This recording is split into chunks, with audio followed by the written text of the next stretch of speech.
everyone, to the latest in our Ludgate Lecture series, which is named after our former office in Ludgate Circus. We're delighted this afternoon to be joined by Dr. Paul Morland, an author and broadcaster who speaks and writes about population and demographic trends, both contemporary and historic. And he's speaking to us on the topic, The Future of the Family, How Culture and Policy Can Shape Fertility. Described as the UK's leading demographer and one of the world's preeminent demographers, Paul has written 4 books, including his most recent, No One Left: Why the World Needs More Children. And so we're delighted to have him this afternoon. We will be live tweeting this event. If you wish to tweet yourself, please use the hashtag #BrightBlue. We'll also be taking questions and fielding them from our Slido channel, which you can find on the YouTube description in the YouTube description. And in terms of the running order, I'll sort of get out of the way in a moment. Paul will speak for about 20 minutes. I'll abuse my chair's privileges and ask a few questions, and then we'll sort of take some questions from the Slido and from the floor. So please ask questions. Without further ado, I'd like to sort of welcome Paul and thank you so much once again for joining us this afternoon. Thank you very much. All history is the history of class struggle. All our problems come from Europe and all the solutions from the English-speaking world. Well, Karl Marx and Margaret Thatcher may not have had a lot in common, but they were good at the snappy aphorism. I think most of us would probably disagree with both of those claims. But if I told you that all our problems were fundamentally demographic, that most of the travails the country finds itself in now can be traced back to its population issues, I think I would be on much firmer ground. The fact is that for more than half a century in Britain, we've had a fertility rate, the number of children born to the average couple, of less than replacement level, slightly above 2. During that half a century, the rest of Europe has experienced a very similar trajectory.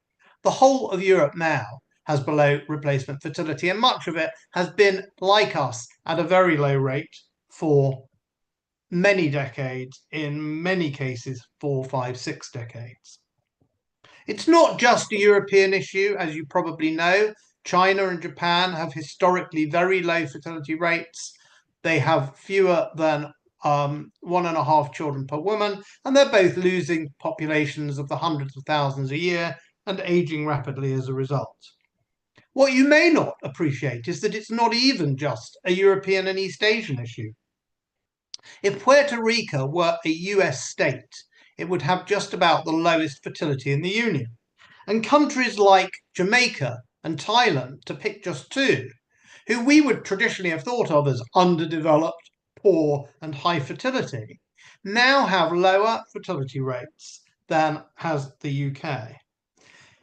This is a global issue, but although it's a global issue with largely global causes, which I won't have time to go into in any detail in my talk, happy to talk about them during the Q&A. But although it's essentially a global issue, it's something that can only be resolved really at a national level. And so my focus today is very much going to be on the UK. Now, if I had 10 minutes with Keir Starmer or Rachel Reeves, I would try to convince them of what has probably never occurred to them, that the problems they're facing every day are at root demographic.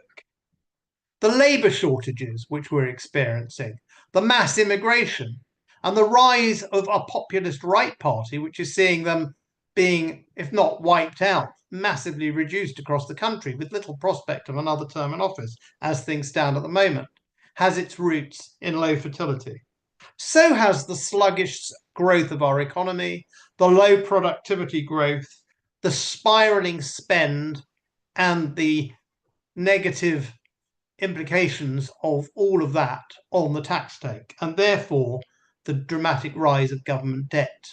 And the fact that we as a country are rather like a impecunious Victorian family waiting at any moment for the arrival of the bailiffs, the equivalent today being the bond markets, who, as anyone in power or in the Treasury knows, could turn at any moment and stop the party immediately. Not that it's much of a party, but just keeping things going. So in order to illustrate my point, in order to show that we are essentially facing the consequences of demographic collapse and long periods of demographic underperformance, I just want to give you 4 factoids, and then I want to look at what we can do about it and what the implications are for policy and for families.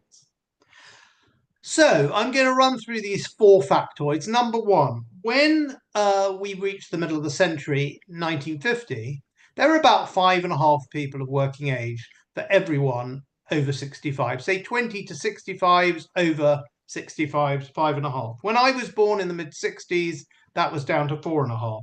Today, it's down to 3, and before very long, it will be down to 2, which is roughly where Japan is today. A situation which a previous Japanese prime minister talked about societal collapse. We're used, perhaps we learned in school, about the demographic pyramid. The fact that we have such a distorted shape, you can't call it a pyramid anymore, is having enormous implications on everything in the country and unbalancing things that we have traditionally taken for granted. Number 2, factoid 2. There's a very well documented peak of innovation and entrepreneurship at the age, respectively, of 40 and 30. The great scientific advances, technological advances are made by early 40-somethings, the setting up of businesses by early 30-somethings. And therefore, to have a median age, the age of the person in the middle, if you lined up the population by age, to have a median age of about 35 is quite a good place to be, and we were there from the 50s to the mid-90s. We now have a median age of over 40, rising rapidly, and it will be approaching 50 as the century progresses. To think that you can only have any kind of dynamism in a society like that, any kind of growth, is really hoping in vain. You're never going to get a buoyant or dynamic society which has that kind of age profile. Point 3. 85-year-old pluses take 7 times the spend in the NHS of those in their 30s or 40s. Combine that with the fact that the number of 85 pluses has grown 7-fold since 1950. Of course, the population as a whole has grown, but their share of the population has grown 5-fold since 1950, and it's going to grow another 3 or 4-fold before this century is out. So you combine that very heavy expenditure on the older population with the fact that the older population are burgeoning in number, and what you get is the NHS we know today, a black hole, a vortex, absorbing ever larger amounts of money, and from the perspective of many of us, providing an ever less satisfactory service, if a service at all.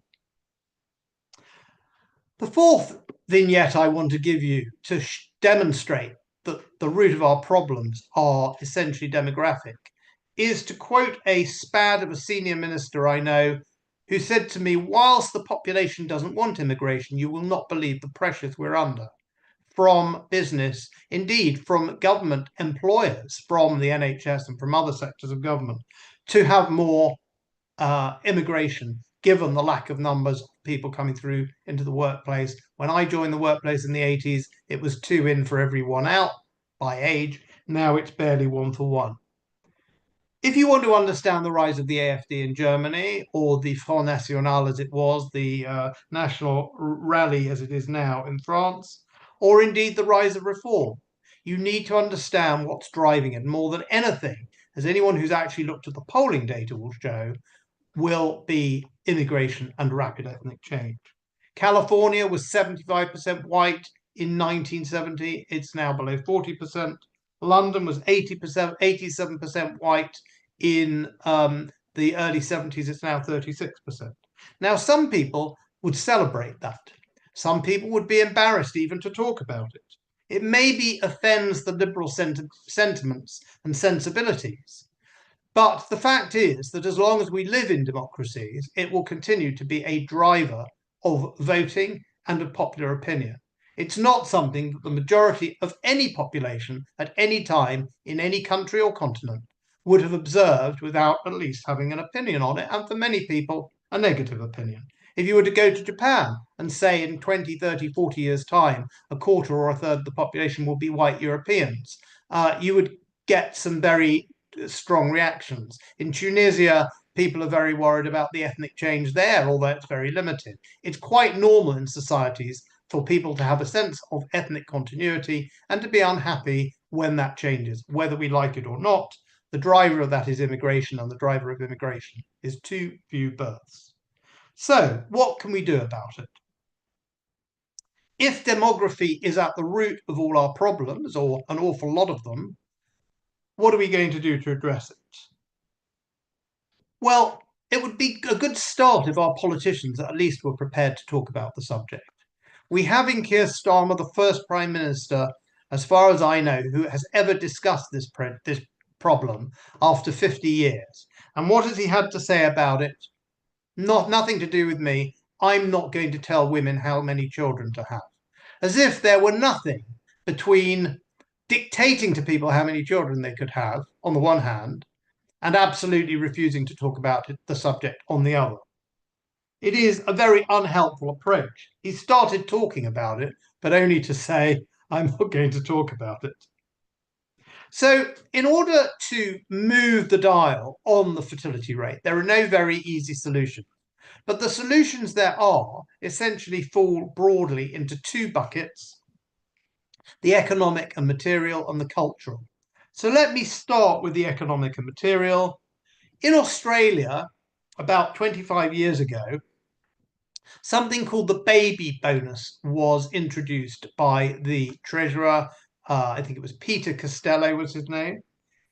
And he said, one for mum, one for dad, one for the country. Well, he wasn't particularly aiming at having families of three. He was generally trying to increase a flagging birth rate by paying every parent a flat amount of money on the birth of a child. And the best academic studies show that whilst the effect wasn't dramatic, it definitely made a difference. One alternative to baby bonuses, set amounts of money per child, is the recognition in the tax system of parenthood, not just in the benefit system. I wrote an article for the Sunday Times a few years ago suggesting that if we are so cash-strapped from a fiscal point of view that we cannot afford to give tax cuts to parents, then we should perhaps finance those tax cuts by having tax rises for people without children. That led to some consternation, a very negative pushback. And I had to point out that, in fact, in a very modest way, that had in fact been introduced by the Blair-Brown government, and there is some evidence that it had a positive effect on the birth rate, and that it's really quite common from countries from Cuba through France to Hungary. The idea of giving tax relief to parents is really quite standard, and again, to a limited extent, has been shown to move the fertility rate in an upward direction. Housing is often cited as a major problem for young people trying to start families. Now, I don't believe that if we fix the housing problem, we fix the problem, because there are large parts of the UK where housing is relatively cheap and the fertility rates are higher. There are countries, many countries in parts of Europe with cheap accommodation and low fertility. It is not a sufficient condition for fixing the problem, but it is a necessary condition. And it's not just a question of building accommodation units, of building ever more tightly packed, undersized flats. We need a revival of the kind of building of housing that I was born into. I was born into a 3-bedroom semi-detached house in Wembley, quite a modest house with a nice, rather long 90-foot garden, exceptionally long actually, but nevertheless it was a very modest accommodation. It was built in the pre-war period. It was built for families. Now, those who think we simply don't have the room to do that are deluding themselves. If you look at the data, a very small share of this country, even this densely populated Northwest European country, is covered by housing. I would suggest anyone, next time they fly into Stansted or Gatwick, to look out of the window and see how much space there really is available, even very close to London. This is not a call to tarmac over the country. It is a call, given that we're facing this fertility crisis, to build family homes on what will effectively be a very small share of our national surface. A very, very small share could make an enormous difference. Subsidised childcare is something that's quite controversial, and I'm all in favour of people being able to choose, if at all possible, economically, that only one partner works. The fact is, we educate women, thank goodness for that. We expect women to enter the workforce at the same level as men. I am the son of a very successful, hardworking mother, the husband of a hardworking wife. I have two hardworking daughters. They've all got educations. They all want to realise themselves in the workplace. And we have to combine that, for those who do wish to, with support for childcare. I'm pleased that the last government upped the childcare support. Unfortunately, it was very much aimed at doing it to get more women into the tax base and less about encouraging fertility rates. But economy and material conditions can only do so much. I always think it's like pushing at a door. Are you pushing at an open door or a closed door? The door will be open when politicians push with material incentives, if they can shift the culture. People say they want 2 to 3 children consistently. It has to become a higher priority. And for it to become a higher priority, the national conversation needs to change and the culture needs to change.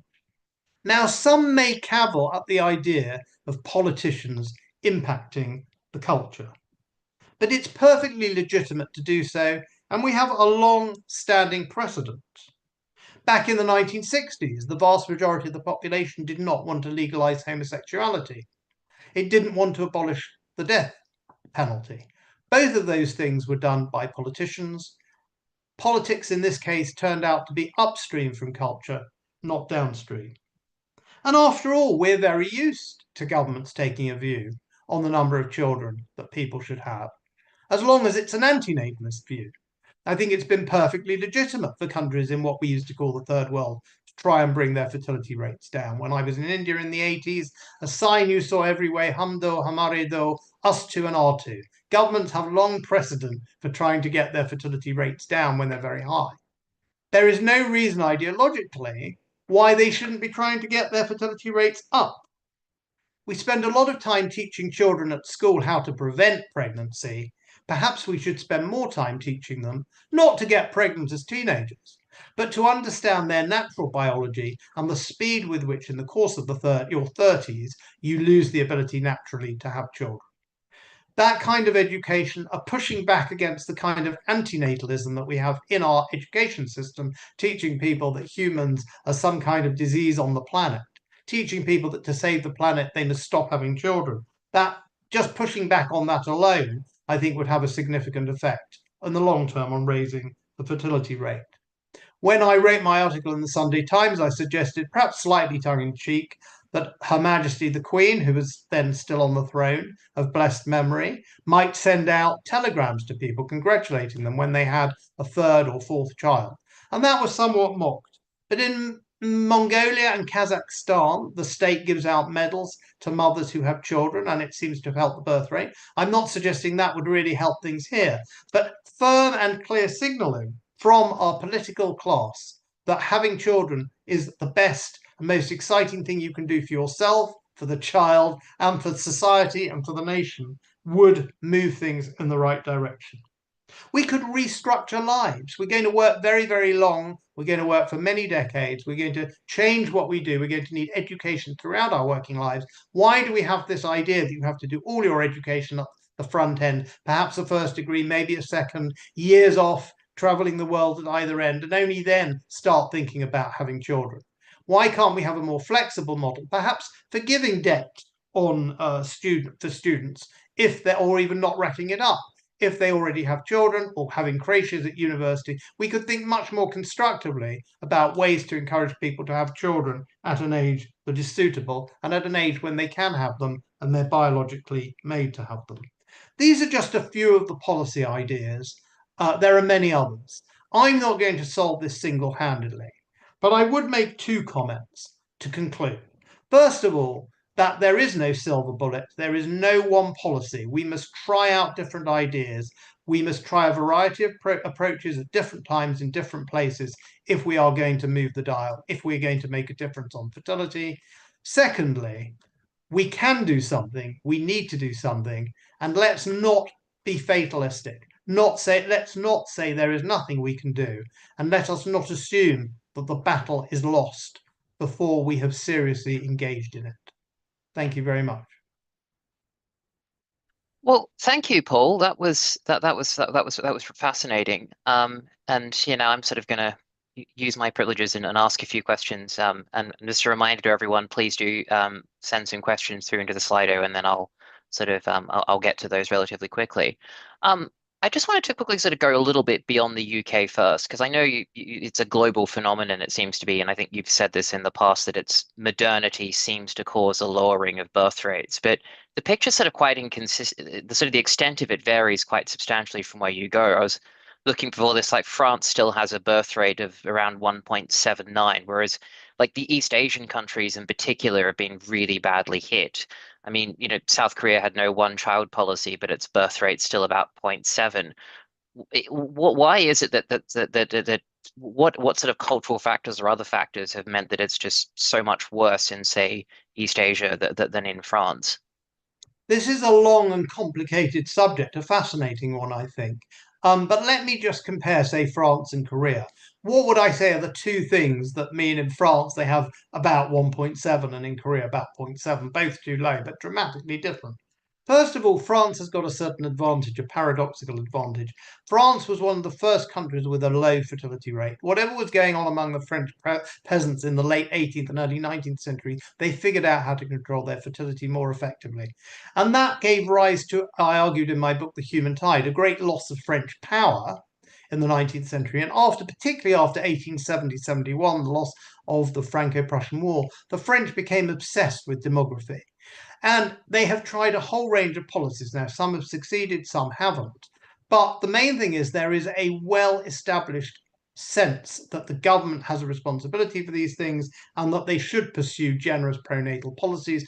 The President of France, Macron, spoke about a demographic crusade or rearmament, I can't remember which, and no one thinks that's strange. You might argue he's not doing enough about it, but if a British politician were to say that, they would be considered swivel-eyed. So the first advantage the French have is that they have a long-established pronatal government and the idea that this is something the state wants and that the country wants. The second thing is that it's very clear that the Abrahamic religions, Islam, Christianity, and Judaism, tend towards higher fertility. They do not guarantee that you're not going to have low fertility. They don't guarantee you won't have a problem. Italy has got very low fertility, but they seem to create some kind of level below which your fertility rate does not fall.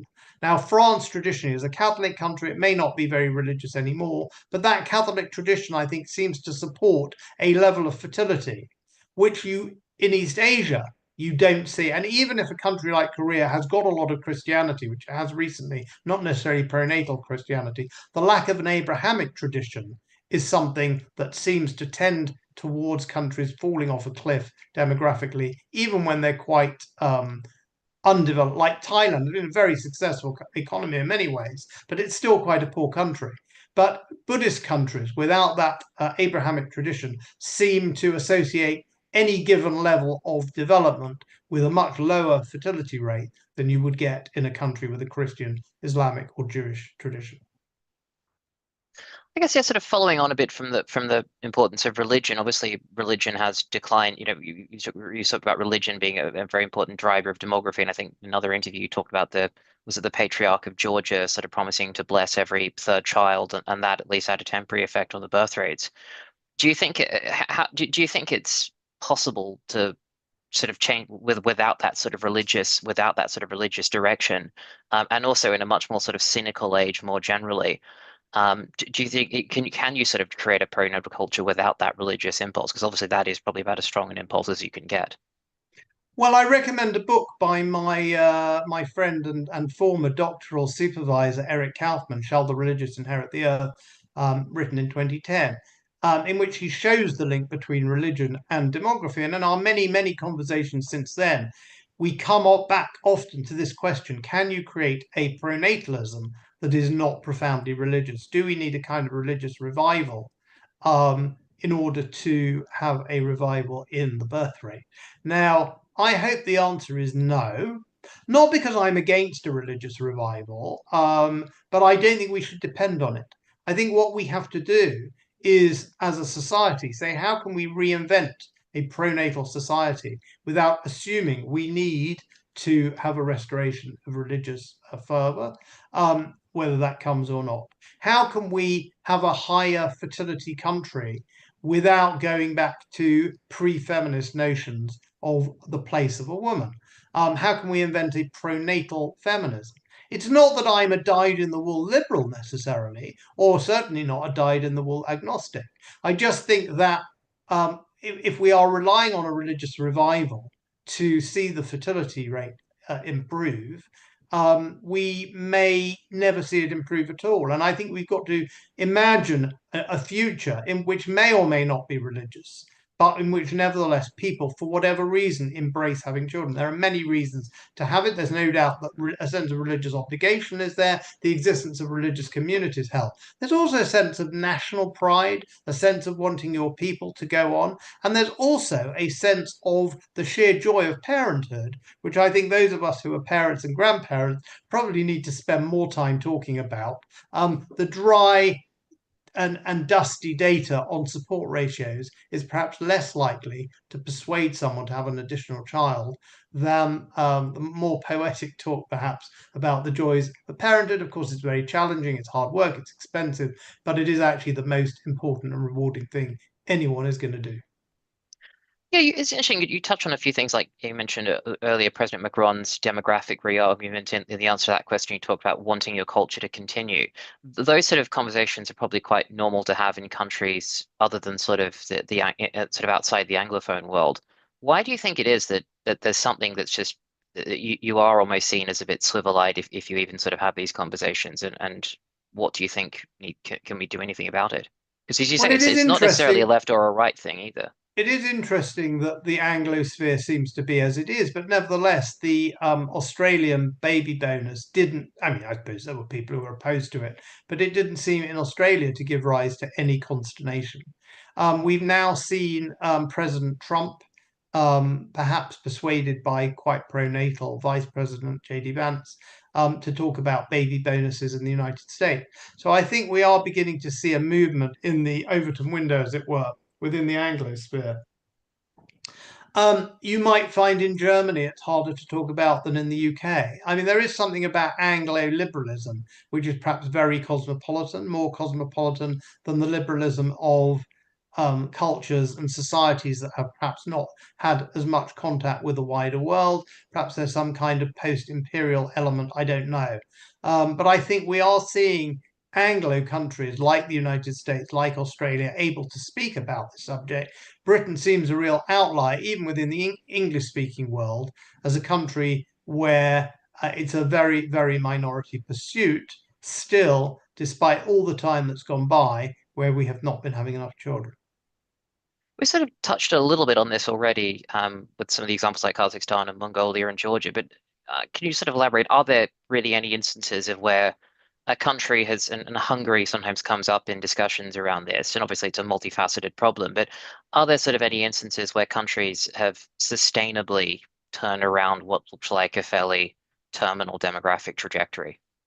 Well, first of all, I think the excuse me, the post-war baby boom was a surprise. I mean, if you actually look at what people like Keynes were writing before the Second World War, they were very concerned about, and he's unusual as an economist. Most economists don't spend enough time talking or thinking about demography, and that's the subject of my next book, actually.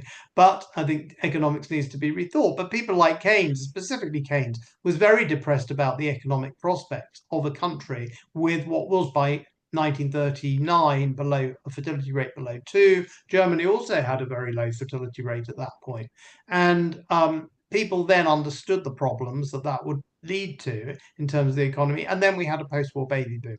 Now, we're still debating why we had a post-war baby boom. There's been some very interesting work done on that. But 20 years after the end of the war, in the UK, we had the peak of the baby boom. So it wasn't just men coming back from the armed forces. So, and that was a fairly secular society. It certainly wasn't a society going through a religious revival. So the whole of the Western world, more or less, had a rise in fertility rates after the war. Continental Europe less so. It was very much pronounced in the Anglosphere in Australia, in America, in Canada, and the UK. So that just shows that it can turn around, and we don't always understand why, and we don't always understand when. I mean, the outstanding example of a country that is developed, wealthy, urban, educated, and manages to have a fertility rate not just above 2, but not very much below 3, is Israel. And the interesting thing about Israel is it did increase its fertility rate. It was heading down sort of 20, 30 years ago, or certainly 30 years ago, it was heading down to about 2.5. It had a long-standing European Jewish population with a low fertility rate. It got a huge number of immigrants from very high fertility countries, from Jews from Yemen, Iraq, and Morocco, but their fertility rates plunged as they entered modernity, as they had all the modern facilities and healthcare, and their infant mortality rate fell. So their fertility rate converged. And the whole country was about 2.5 in the mid-90s. And then it just went up. Now, how did that happen? It wasn't necessarily government policy. There are obviously some very special conditions at Israel that are possible. Why anticipation you have, but I think those give us confidence that it is possible to turn this round, and that we don't have to face the choice between modern, prosperous, educated lives and having enough children to sustain ourselves and to ensure our futures. I just wonder if we could probe a little bit more on the Israeli example, because it is so unique. I mean, I guess Israel is unique in quite a number of ways.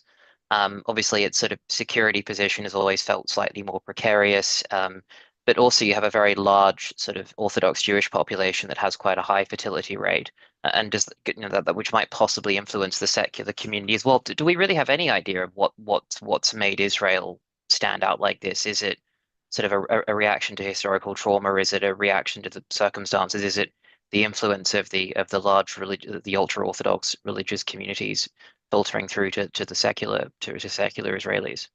Well, in my first book, which was actually my doctoral thesis, Demographic Engineering, Population Strategies and Ethnic Conflict, I argued that there is such a thing as a conflict fertility rate, and that there are certain ethnic conflicts in which one or both groups seem to enter in some kind of breeding competition. And Israel-Palestine is a classic one. If you look at the correlates of Palestinians in Israel and the occupied territories in terms of their education, in terms of their prosperity, at least not obviously in Gaza now, but until relatively recently, they had a relatively high fertility rate. You would have expected a lower fertility rate. So I think there is a certain demographic competition going on. And in the case of Israel, a certain insecurity, which could, of course, lead people to say, we can't have children, the conditions are too bad, but that's not what they're choosing to do.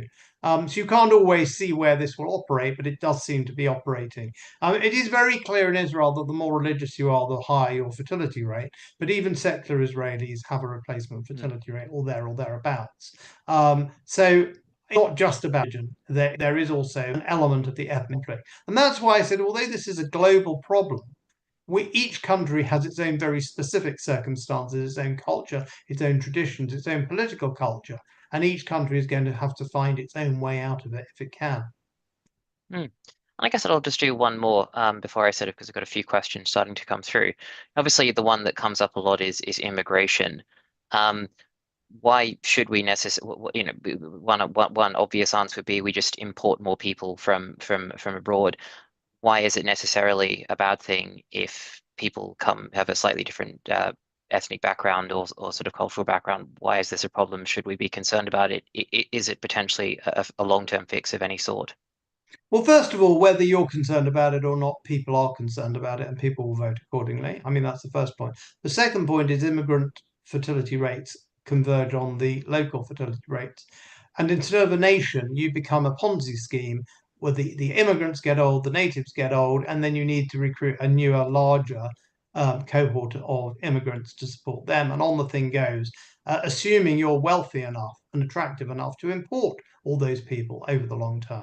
So the numbers just don't work even for a country like Britain. It's obviously not going to be a solution for a country like China. You'd have to be hoovering up half the population in the world. So we've had immigration from countries traditionally that were poorer and higher fertility, like Ireland or Poland. They don't have higher fertility anymore significantly. Poland has a low fertility rate. They don't have lots of 20 somethings, and they're not significantly poor. In fact, the Irish, at least on paper, have got a higher GDP, significantly higher GDP per capita. So people don't. Fewer and fewer countries are going to want to be in a position to send their people, and those who do are increasingly poor and ethnically and culturally very distant from ours. They're more difficult to integrate. I think another reason why this is not a long-term solution is the moral one. In Ghana, it's a huge thing to have a child, to bring him or her up and to educate that child to the level of being a doctor or a nurse, a huge capital investment. And at the end, for countries like Britain to say, we apparently employ more Ghanaian health workers than are employed in Ghana, although we already have a much higher doctor to patient ratio than they have there, to say we are rich, we are important, we are not going to bother to have our own children, we'll outsource that to others, and then as we need their children, willy-nilly we'll hoover them up, I think in the future will appear as arrogant as arrogant a form of biological imperialism as the territorial imperialism of the 1880s and 1890s is now viewed. That's a very powerful note on which to sort of move into the into some of the Slido questions. This is one from Neil Wallace, and I think it sort of touches on an issue that you hear quite a lot, I guess, particularly among sort of millennials and sort of Gen Z. I refuse to say Gen Z. Human numbers are up eightfold since 1800, causing climate and biodiversity collapse. How to walk a tightrope between societal breakdown and ecological catastrophe? Well, I completely reject the idea that not having children helps the environment. I think that's quite wrong-minded for a number of reasons. First of all, a child born today into a home that's already heated, driven about by parents who are already moving about, has very little by way of additional emissions. And by the time he or she is 20 and might be heading off to university with his or her own room or going off on holiday by him or herself, given the current trajectory, their emissions are going to be extremely low. So that's kind of point one. Point two is that if we are going to get out of our environmental problems, we need lots of young, innovative, scientific brains. We need a level of creativity in society, which has allowed us to get out of these sorts of problems in the past. If we are an older society than ever, if we're putting more and more resources into looking after the elderly and we don't have enough young minds working on these issues, we'll be stuck at today's technology.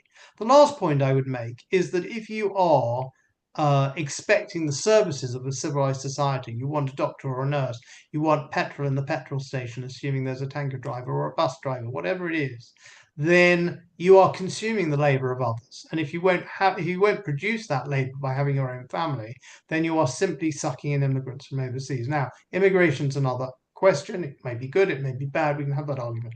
But the only way for you to carry on having your civilized life is to bring someone into a country like Britain, where they will, if they are even modestly successful, have emissions 50 or 60 times those they have back at home in Syria or Sierra Leone or Suriname, then the idea of not having children to save the planet is a delusion, unless, of course, you're prepared to go and live a life of chewing berries on the heath. Cool. One question from Dr. Jonathan Colley.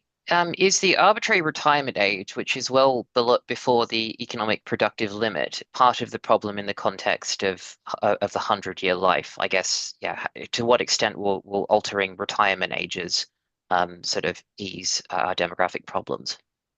Well, it's a very good question, and it's one I'm asked often, and I certainly think we will have to change the retirement age. But if you think about a support ratio, if you think about the number of people 20 to 65 versus over 65, going from, I mean, if you look at some countries not all that long ago, it was 8, 9, 10 to 1, Italy, and it's heading to 2 to 1 or even 1 to 1.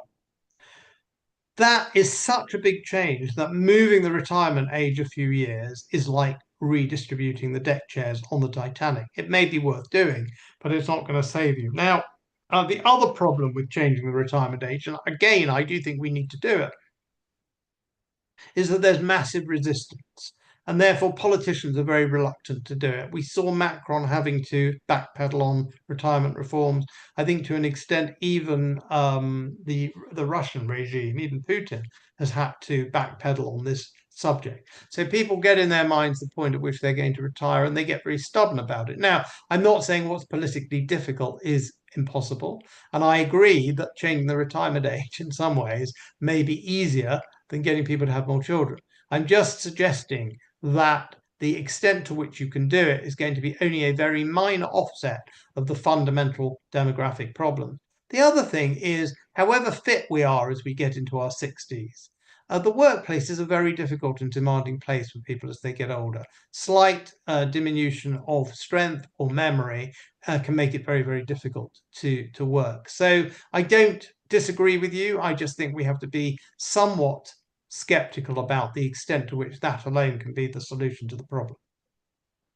I guess, another thing you said in a previous interview, it'll take a long time. If we are able to fix this issue, it's going to take a long time. During which, I guess, sort of thinking selfishly, my own generation, that those who are sort of working and paying taxes now will be squeezed between supporting those with young children and sort of a large elderly population.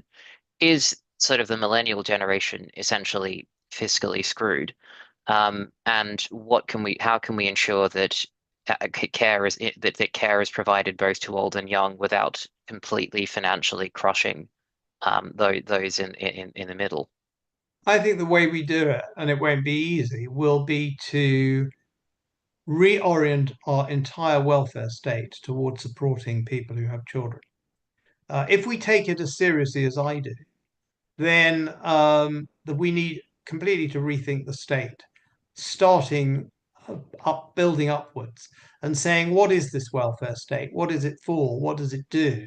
And how are we making sure it incentivizes people to create the economy of the future, which will be able to support the welfare state of the future? I think we need completely to reorientate our government spending towards supporting families. Of course, there are certain things the government needs to do: security, defence, prisons, law and order. But beyond that, I think we need to accept that we have limited resources, and those resources have to go to supporting those who are prepared to create a future for our society and for our country. Would that also mean, on the flip side of that, that we would go back, I guess, to a more traditional way of sort of caring for the elderly, which is we do expect people to take on more of that role proactively rather than rely on the state, or we get eliminating things such as non-means tested universal old age pensions? Do you think some of that will need to be rethought as well? Well, I think the way we pay pensions is, I mean, the triple lock is an absolute disaster, and you can see why it's happening from an electoral point of view. But I think we absolutely radically need to rethink the way that we pay pensions. In terms of the elderly care, I mean, it'd be nice to think the state could look after every old person. I just don't think, given our demography, that's going to happen. And the one benefit of that, and I don't rejoice in the idea of older people not having the care that they really need. But one benefit of that, somewhat cynically perhaps, is that people will reflect that if they don't have children, if they are on their own in later years, life is going to be quite tough. Hmm. Yeah, I mean, you sort of do wonder if part of it is because I think it's a lot of people when they're younger, they think I'll just have children later, and it's in my own case, I guess it was only when I saw my mother was going through quite a well. You don't really think about. I don't think the education system really talks about the importance of having people there when you're getting to old age. Do you think that's something we really need to push a lot harder as well?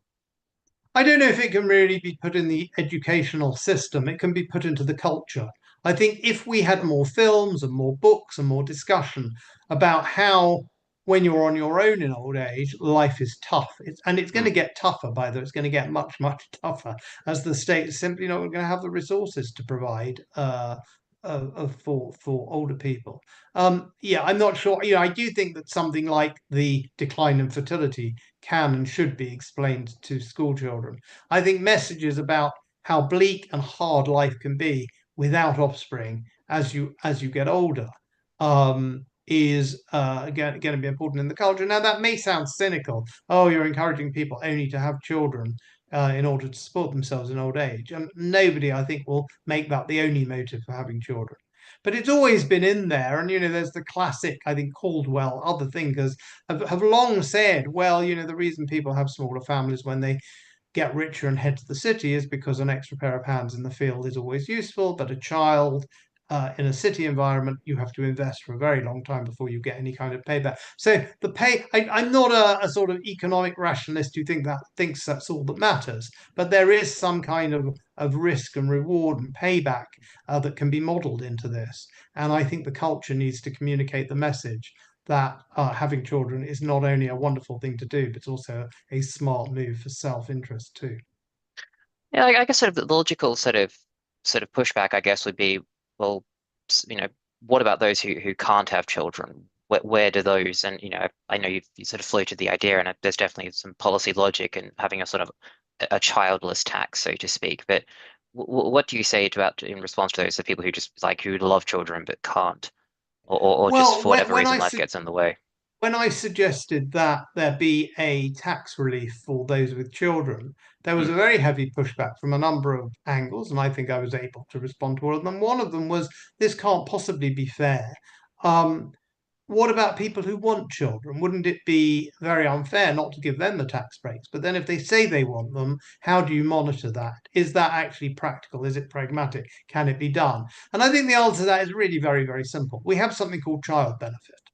We recognize there are costs to bring up children. And nobody said, I really, really want children. I can't have them. It's very, very sad. And by the way, can I have some child benefit, please? Because it's not my choice not to have children. And similarly, when you look at how these tax systems work in places like France or Hungary or Cuba or communist countries, capitalist countries, left very common. They work on the basis of tax relief to people who have children. If you can't have children, I think it's one of the sorts of policies we should be adopting is helping people with IVF. And I've got no problem with those technologies. I don't think we should be over reliant on them, but we should be making them more affordable. We should be helping people with them. At least that's my view. Not every pronatalist agrees with that. But I'm very sympathetic to that. But if you can't have children, then you won't get the tax breaks, just like you won't get the child benefit. And nobody seems to think it Mm. unfair that those who want children but can't have them don't get child benefit. And as far as I know, nobody in France or Hungary, or indeed when we had our own tax child credits in Britain, was complaining that they really wanted children, so they ought to get the benefit or the tax break, even though they can't. Another another sort of audience question from Peter Brooks. Peter Brooks from the CFE here. I was wondering what you think might be politically feasible to support family formation, or is there anything you can expand on that you sort of haven't already mentioned in this regard? Well, what is politically feasible today was not necessarily politically feasible yesterday. The art of political feasibility, or politics is the art of the possible, is a moving feast. I mean, yesterday we had a prime minister talking about an island of strangers, which gives rise to all sorts of immigration policies that perhaps a year or two ago we couldn't have imagined. So my own personal view is I have to do my little bit by going around doing my shtick, writing my books and broadcasts. I'm pleased to say I'm often given platforms, even on the BBC, to make the point. And I think the culture is open. I think when I wrote my article in the Sunday Times 3 years ago, there was shock and horror, and various people have since rode back on that and said, "I think you were right," and even apologized to me. And I've been given left-wing platforms and right-wing platforms. I've been on Novara Media. I've had a very nice interview in the New Statesman. Even the Guardian reviewed one of my books quite well, although albeit not a particularly pronatal book. But I think it's down to people like you and me, Peter, to move the Overton window and to be making what is politically possible different over time. Uh, the fact is that politicians felt they couldn't talk about this until recently. I remember hearing an interview with Miriam Cates, one of the few politicians, sadly no longer an MP, but until relatively recently an MP, and she was asked by I think it was Gavin Davis on the 5 o'clock news program on Radio 4. And he's had me on a couple of times. Do you feel you need to be courageous even to be having this conversation? And she said yes. I think that is beginning to change. I think all of us who are out there making these cases, getting a bit of an audience, getting a few thousand people here, I mean, one of my recent podcasts on the subject got a couple of 100,000 views, not because of me, but because of the brand of the podcast. But the story's getting out, and I think the more that people like you and me can talk about this, make our case, get on the media, get the story out there, write books, write articles, address the culture. I mean, I had an article very much along the lines of my talk in the Telegraph earlier this week. The more that happens, the more we can pave the way, if you like, to the politicians, change the mood music, change the culture, and give politicians the permission effectively to start talking about and doing things about this that otherwise they wouldn't have. Another question, this one's anonymous, who asks, is it worth looking to responses to this issue in sort of countries such as Japan to improve the productivity of a low workforce with automation? I guess there's a wider issue there, I'm doing well. A sort of a wider issue around can sort of automation, the buzzword of the moment, AI, how much can that sort of help offset the shrinkage of the workforce? Well, in my most recent book, No One Left Why the World Needs More Children, I wrote an article, or rather, I wrote a chapter about this. What can technology do for us? And I am skeptical. Now, it's not that I am skeptical about AI necessarily. I don't have the knowledge, really, to be able to opine. I suspect that AI will very much change the way we work. But I started my chapter talking about the Luddites, who basically said, look, if machines are going to do the work, people won't be needed to do the work and we'll starve, so let's smash the machines. And of course, we now take for granted that the Industrial Revolution, which was just getting started at the time of the Luddites in the early first decade of the 19th century, gave rise to a huge demand for jobs. I talk about the huge industry around horses in the late 19th century.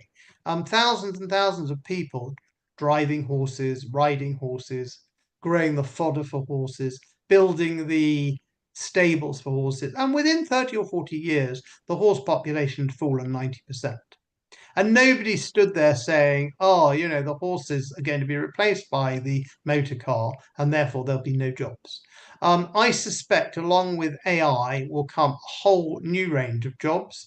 And another thing in this chapter I quote is my son-in-law, one of my sons-in-law's entry in LinkedIn, which talks about what he does. It's something to do with testing of VPNs. And, when he explains to me what it is, I understand for the moment, a bit like relativity theory. And then, half an hour later, I'm not sure I could re-explain it. So I think we have a tendency to see the technology of today, the world of today, and assume that something will change, like AI will come in and everything else will stay the same. I think the demand for labor will remain very high. Another anecdote I've often given is watching two men put a new roof onto my house and thinking what they did in terms of turning up in a lorry, using electricity, that the whole process was almost totally the same as it would have been 50 years ago or 60 years ago.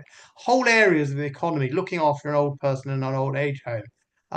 The bin men, in so much, actually look around the economy, you can see things that technology has changed, but at the same time, there's so much of the economy, increasing areas, I would say, where we still have the same hands-on requirement for labor. And we can see that in the productivity data. If we were on the cusp of an AI revolution in terms of demand for labor, we would either see an economy the size of ours needing fewer and fewer people, so massive unemployment plus productivity gains, or we'd see the whole population employed producing much, much more.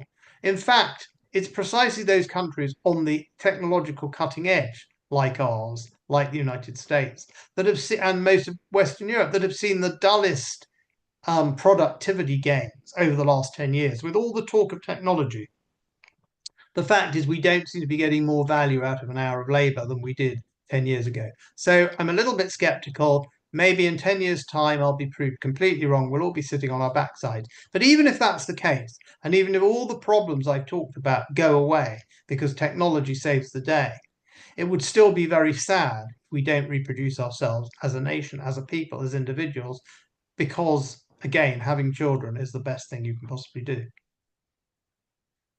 I guess sort of we've only got about 5 minutes left. I guess I might maybe that's at a risk of I might ask a very broad question because you've obviously talked about how you've written about how demography was quite important in England's takeoff and France's decline.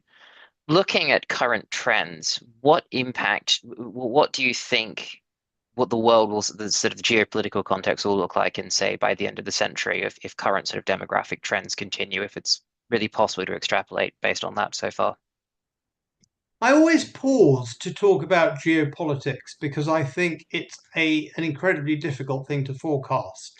Now, it's true that I wrote the book, my second book, The Human Tide, How Population Shaped the Modern World, arguing, when you look backwards, that major population changes did affect the geostrategy of the world. And therefore, you might say, well, if you wrote that book and you believe that, you should be able to forecast the future. But then I don't think it's the job of the historian, and that's probably my most historical book. I think very few people say of to historians, well, you've understood the process of the past, therefore you must be able to forecast the future. So there are many things that will come into play. I do think that we will have civilizational collapse in countries with very low fertility rates because their populations, like South Korea, are going to go down a hole very, very rapidly. And they're going to have economic collapse, and their governments just aren't going to be able to fund anything. So I think that itself will affect the geopolitics. I think countries that are able to either have a reasonable fertility rate, like the United States, or integrate modest levels of immigrants, like the United States, will be able to. I mean, the United States, someone once said to me, is that probably not original thought, is a machine for making Americans. So insofar as it can be a machine for making Americans, obviously gives it an edge. But the thing about China, some people are very pessimistic about China, and obviously the population's falling. They're not the most populous country in the world anymore. They're aging very rapidly.